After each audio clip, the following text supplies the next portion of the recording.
আসসালামু আলাইকুম everyone, welcome back to my channel.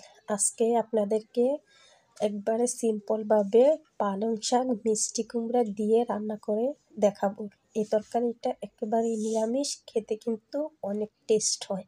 এখানে দিয়ে দিচ্ছি সয়াবিন তেল দিয়ে দিচ্ছি বড় সাইজের একটা কুচানো পেঁয়াজটা দিয়ে আবারও নেড়েচেড়ে পেঁয়াজটাকে একটু ভেজে নিয়েছি।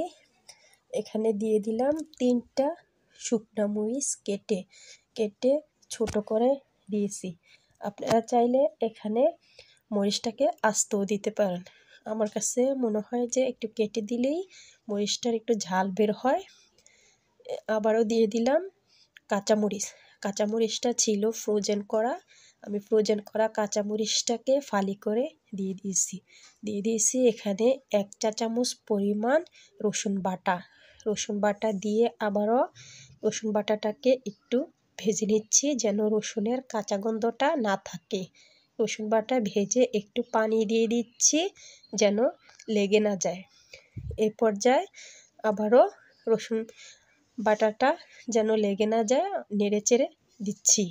পানির সঙ্গে দিয়ে দিচ্ছি এখানে শুকনো মশলা, গুঁড়া মশলা দিয়ে 1/2 চা চামচ করে আমি দিয়ে দিচ্ছি হলুদ গুঁড়া, মরিচ গুঁড়া, ধনিয়ার গুঁড়া, জিরার গুঁড়া দিয়ে আবারও মিক্স করে নিচ্ছি। যখন মশলা থেকে পানিটা শুকিয়ে তেলটা উপরের দিকে উঠবে তখন কিন্তু দিয়ে দেব এখানে 1 ফালি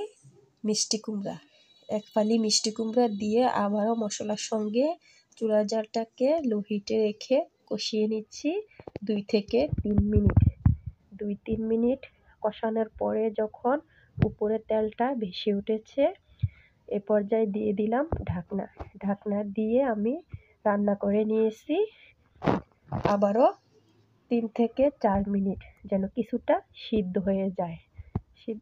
সিদ্ধ হয়ে গেছে প্রায় 70% সিদ্ধ হওয়ার পরে আবারও নেড়েচেড়ে দিয়ে দিচ্ছি এখানে আমি মিডিয়াম সাইজের একটা টমেটোটা একটু ছোট করে কেটে তারপরে দিয়ে দিচ্ছি স্বাদ মতন লবণটা আমি আগে দিইনি, কারণ লবণটা দিলে আগে মিষ্টি কুমড়াটা সিদ্ধ হয়ে গলে যেত। মিষ্টি কুমড়াটা কিন্তু ভালোভাবে ভাজা হইতো না, এর জন্য আমি লবণটা পরে দিয়েছি যেন মিষ্টি কুমড়াটা ভাজা হয়। মিষ্টি কুমড়াটা যখন কষে গেছে দিয়ে দিচ্ছি এখানে আমি 500 গ্রাম পালং শাক ছোট করে কেটে দিয়েছি। পালং শাকটাকে আবারও মিষ্টি কুমড়ার সাথে মিক্স করে নিচ্ছি। এভাবে নেড়েচেড়ে মিক্স করে কিছুক্ষণ কষিয়ে নিচ্ছি যেন মিষ্টি কুমড়া আর পালং শাকের থেকে বেশি পরিমাণ পানি না বের হয়। এ পর্যায়ে কিন্তু আমি ঢাকনা দিয়ে ঢেকে দেই নাই, বেশি পরিমাণ পানি উঠে যাবে, পালং শাকটা ভালোভাবে ভাজা হবে না।